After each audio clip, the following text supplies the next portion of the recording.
Hello, welcome to Pulling the Music Apart. I'm Dave. I'm joined by Norlia and Russell and our good friend Savas. As our name implies, we're here to delve into and analyse music. On this podcast, we're talking about Michael Jackson. So, Savas, take it away. Well, I mean, I think what makes Michael Jackson so famous is the fact that he started so young and he's had a career that's pretty much spanned his whole life. And he was from a musical family. And his big break, I think, came when they joined Motown Records as the Jackson 5. And from there, him and his 4 other brothers pretty much shaped a lot of the pop music and brought the Afro-American image into American households and made it a staple pretty much from the 70s onwards. Over to you, Russell. Oh, Michael Jackson is probably the best known artist of all time. You look at the body of work. As you mentioned, he got his start with the Jackson 5, his brothers. I think his dad may have been the early producer for the boys. He certainly toured everywhere with them. They were a phenomenon on TV. Sullivan showcased them as a young and up-and-coming act. Michael, obviously, his dominance emerged as the boy with the voice in the band. And fast-forwarding, going into the Thriller years, I thought he defined the dance. Mm-hmm. And he was, in terms of pop artists, the best dancer ever. We're talking Cary Grant type quality. Cary Grant. Well, I think they compared Michael Jackson more to Fred Astaire. Yeah. Who's Cary Grant? It was Fred Astaire, I think. Yeah. I think he was influenced greatly by Bruno Mars. Yeah. Right. Vice versa. Over to David. Okay, Michael Jackson's solo career, of course we know Thriller and everything. I'm not entirely sure. One song, which may have been his first solo song, is one I don't particularly like, but I won't ignore the significance of it. Ben. Yeah. That was solo, wasn't it? Definitely, yeah. Yeah. But for me, while it's, Thriller is the biggest album of all time, I love the Off the Wall album of 1979. Yeah. Mm. I just thought it was silky smooth. It was just so classy and a Quincy Jones production. Exactly. Yeah. And I think what made Michael Jackson such a superstar was he was an all-rounder. He could sing, dance, act. He could choreograph. Choreograph, for sure. Absolutely. And he wrote his own songs. He was a writer. He was the quintessential musician. Him, Prince, people like that. I think that's what made him into a superstar. But the fact that he could sing and dance so brilliantly put him into the spotlight. Mm. Well, you mentioned act. Yeah, the full-length Thriller video, which goes maybe 14 minutes or something. Correct, yeah. Crazy like that. Mm. He showed his acting in that one in the cinema, where he says, That's right. I'm not like other boys. True. And I think his appearance as a child with Diana Ross in the reinterpretation of The Wizard of Oz, it was quite terrible in that too, I thought. Oh, The Wiz. Was that The what it was Wiz, called? that's it, yeah. Some fine acting there. Mm. Norlia, how about you? I always had a really soft spot for all of his music growing up in the 80s. It was just, he's literally the king of pop during that time. And I just think that during his, Thriller album, I think he gained a larger audience. I think. And, he's one of those artists that when people think about moments from the 80s and they go back and they think about learning the Thriller dance and all that kind of stuff. So, he's one of those musicians that falls into that icon. We were talking about that the other day, just icons, how many people are like Michael Jackson now? Well, could I ask you, Noel, what album came after Thriller? Was it bad? I've got no idea. I think it was bad, and Right. I thought that was a pretty bold move to name it bad, because after a monster album, usually the next album is not going to be anywhere near as huge, is it? Right. But yeah, it was bad, wasn't it? Yeah. Yeah. Absolutely. Also, he had that awesome film clip in the car park, underground car park. Which had the long introduction like Thriller as well. Yep. Yep. Without the music. Oh, was that like a gang fight? Yeah. scene or That's something? right. Yeah. But he came from an era when artists such as Michael, they had killer video clips to go with it, which that helped sell the song too. Ah, You think of that's so Macaulay, right, yeah. was it Macaulay Culkin in Uh, Black on White. Yeah. What a great video. It was funny. Slash was in it too because he plays guitar Yes. on that, did the Yeah. solo. But that whole era, that was that whole MTV era. So it was like, let's introduce this artist and now let's make this like a mini movie and promote this artist through this form of art. Doesn't seem to be as important these No. days, is it? Mm. It doesn't. So which album did Dirty Diana come from? Isn't that the Smooth Criminal album? Smooth Criminal. Here we go. No, it's not. That was a song. 1988 from the same album as Man in the Mirror. So from the Bad album, I'm assuming. Yeah, it was from Bad. Yeah. Right. That was a great album then. I hope it wasn't written about Diana Ross, his good friend. Well, everyone kind of thought it was written about Princess Diana. Oh, yeah. It was one of her favourite songs. So then after Bad, what came next? Dangerous. Dangerous. Wow. And what songs were off that? It's a Let's good have a look. question. Black or white. Well, it was black and white, was it? Black and white. Black or white, right. Remember the time? Yeah. In the Closet. Jam was a great song. Yeah. Heal the World. Dirty Diana was not about any specific person. Right. It was about groupies that hung around musicians and, that liked hanging around backstage. So he was just referring to certain types of girls and that would hang around clubs or concerts. The album after that, now, was it called History or was it called His Story? Oh, that's a good I question. think it was a double entendre. Yeah. Yeah, that's what I think. And was that a Greatest Hits album or was that did it have originals as well? It had originals on it. I remember it's not much of a good album, in my opinion. Right. Well, looking now, You're Not Alone is a great song. Earth Song's a great song. Yeah. They Don't Care About Us. That was a great song. That was a good song. Yeah. The one with Janet Jackson. Yeah, that's right. Remember the Time. Yeah, that was a great song too. And then the Invincible album. Was that afterwards? Yeah, it was. In the early Here we go, 2001. 2000s. Here we go. You Rock My World and Cry. I don't know those songs. No. Do you know them? No. I thought he was tailing his career a little bit there too, by the way. Was that his final album? It would have his been, final- yeah. Invincible was his final, 2001. Do you think he was a troubled boy / man?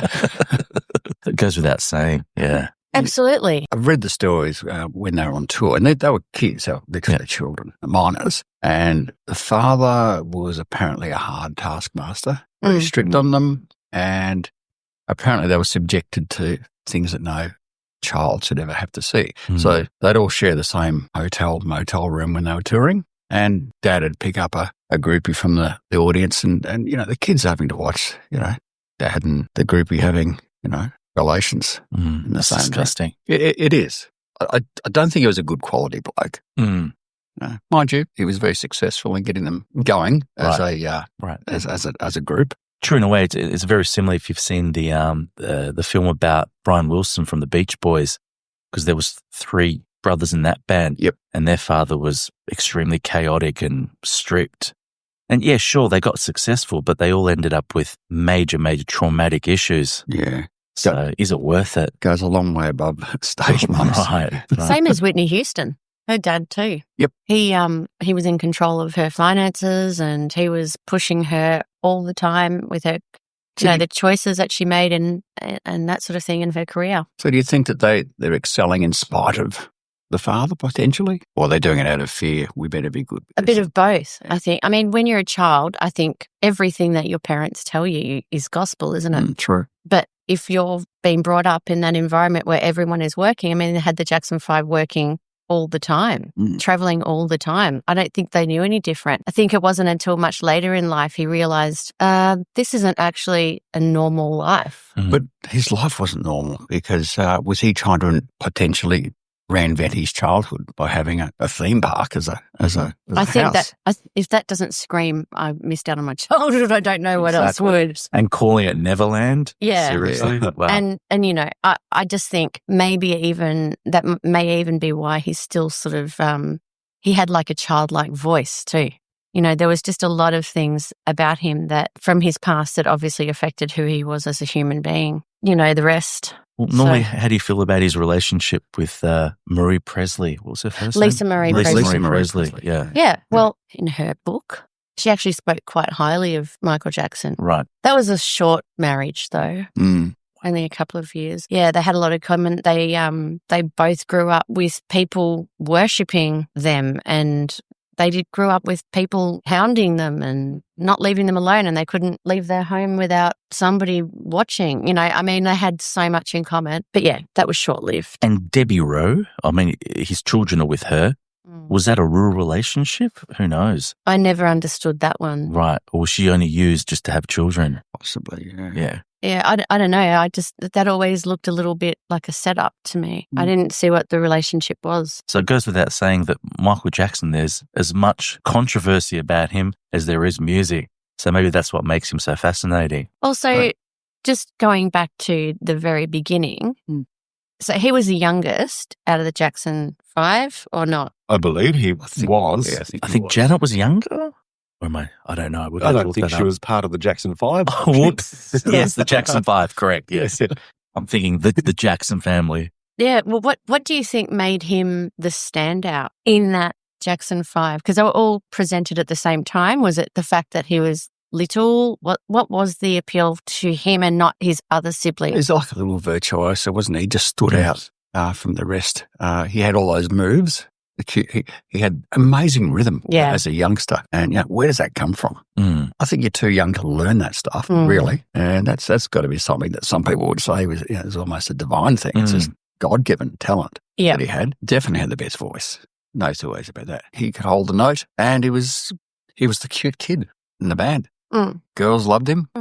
And the only other Jackson that really had anything but a career was Jermaine, really. Jermaine, Yeah, had a few songs, and the other guys just disappeared. Randy and so forth disappeared into obscurity. Yeah. Just obviously, his sister. She was very famous, yeah. Amazing career too. Yeah. And had some good hits. Mm. Well, did they ever work together? Yeah. Yeah. 2 songs. Yeah. That Remember the Time, and there was They don't care about us. They don't care about us. Yeah, there you go. Yeah. So they helped each other out in their careers. Yeah. And then there's the forgotten sister, LaToya. Now, she actually had quite a number of successful songs in the United States anyway. Right. Yeah. Right. I only remember being on the cover of Playboy. Was that with the snake? With the snake. Yeah, I remember that. I mean, I saw it in the stand, the newsagents. I never bought it and opened it up. She had a successful career on stage herself, didn't she? LaToya, a dancer? probably. In clubs? Well, there's another sister. What was her name? Was it Michelle? The oldest sister. And she was a successful singer as well. Rebby. She's the oldest, 1950. Yeah. Michael Jackson's kids biologically his? Pretty sure. I thought they were. I'm sure they are. I'm just looking at the Oh, so he wasn't the youngest. Randy was younger than him. Have a look. Okay. Have a look at the date of birth. Didn't know. Randy Jackson is 1961. Michael Jackson born in 1958. 58. So he wasn't the youngest. He was definitely the shortest. Yeah. Randy looked a lot like Michael. Marlon, Jermaine. I know, wouldn't Huge photo. obviously he just stood out because I thought that he was the youngest. So Randy was in the Jackson 5 or not? Yes, he was. Yeah. He was. Okay. So what's their best song? What do you think? As a group or as a soloist? Have you got a favourite? I would have to say one of my favourites is Smooth Criminal. Yep. And Which was covered as well? it was covered. I love the heavy version too. Yeah. I thought it was just such a heavy, hard song for Michael Jackson to sing. How about you, Knowles? Oh, there's so many of them. But I always loved Thriller. It's probably my favourite. I like And Rock With You. Rock With You. That's my favourite. It's got best bass track. Yeah. I think of all their songs. And I do like when they call themselves briefly, they call themselves the Jacksons. Can You Feel It? Was that off the... Yeah. Which album was that? Victory. Victory. Yeah. An amazing film clip again. And that song it defines disco. Right. Great disco track. With all those soulful little licks in it. And they all got a chance to sing. They jumped in and, put their little flavour to it. How do you guys feel about We Are the World? Because I believe that Michael Jackson was a co-writer on that song. Certainly was. Him and Lionel Richie? Yeah. Yeah, right. They wrote it. Yeah. Quincy Jones produced it, Yeah. So the familiar faces have all got that synergy going on because they've all worked together extensively. And that one speaks volumes, doesn't it? That was one of the greatest success stories of a major collaboration of artists. Probably effectively and mostly Lionel Richie and Michael. Right. There are other times Michael Jackson collaborated with some pretty big names, like twice I know of with Paul McCartney. Yep. The Girl Is Mine and Say, Say, Say. Mm. He teamed up with Mick Jagger as well. Was it State of Shock or something? Remember that one? I don't know. Did Michael Jackson and Paul McCartney do Ebony and Ivory? No, That was Stevie Wonder. Stevie Wonder. Same, right colours though. Okay, no, what I'm thinking of was, it was Michael Jackson, but it was the Jacksons with The Mick Jacksons. Jagger. Yeah, And okay. State of Yeah. Shock, yeah. What you're thinking of with Mick Jagger is Dancing in the Streets with David Bowie. Yeah, Mick Jagger, yeah. But believe it or not, Michael Jackson collaborated with Freddie Mercury and they wrote a song together and it was half recorded and Freddie couldn't stand being at the studio because Michael Jackson wanted his llama to be there as well. Oh. Well, that's understandable.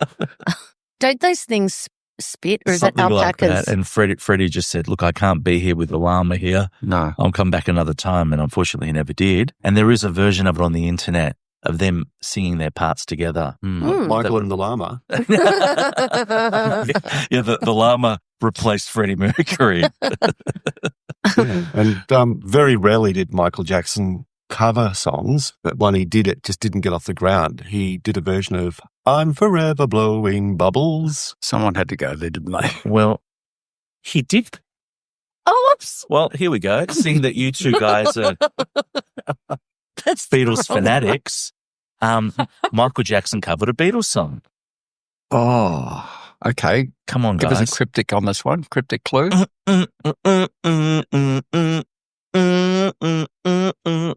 Oh, Come Together. Come Together. Did too. Yeah. I don't even remember that Yeah, one. he bought the royalties for the song. Oh, And yeah, that's right. he did it. Yeah. He had the royalties for all the Beatles He catalogue did. for a long time. For a long time, correct. How did he do that? He Did just you know the paid story? lots of money. So the story was that he did a couple of songs with Paul McCartney, Say, Say, Say. And what was the other one that he did? The Girl Is Mine. The Girl Is Yeah. Mine. Mm. And Ebony and Ivory. Stevie Wonder. And obviously at that stage, straight after Thriller, he had a whole lot of money. And Paul McCartney said, you should get into publishing rights. He goes, yeah, okay, I will. And he bought the Beatles collection. And Paul said to him, I didn't tell you to buy my collection. I said, just buy publishing rights. And he bought the Beatles back catalogue. And I believe there's is it a 20-year rule or some type of rule? And then Paul McCartney had the right to buy them back afterwards.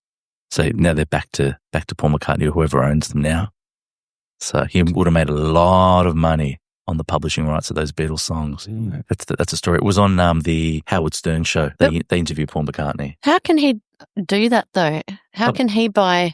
Oh, because Paul McCartney didn't own them. Oh, okay, right. Yeah, they weren't. They were owned by a publishing company, Mm. and because when the Beatles signed the contracts, they didn't own the publishing to the songs. Okay. Wouldn't have been happy with that. No. I think he was allegedly said, so say. Oh, well, there you go. Michael Jackson, talented man, had a prick of a father. Yeah.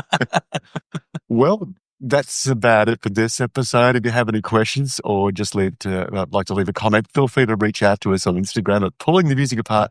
Our next episode is almost ready. So stay tuned. It's released. Until then, keep listening to the music and thanks for tuning in.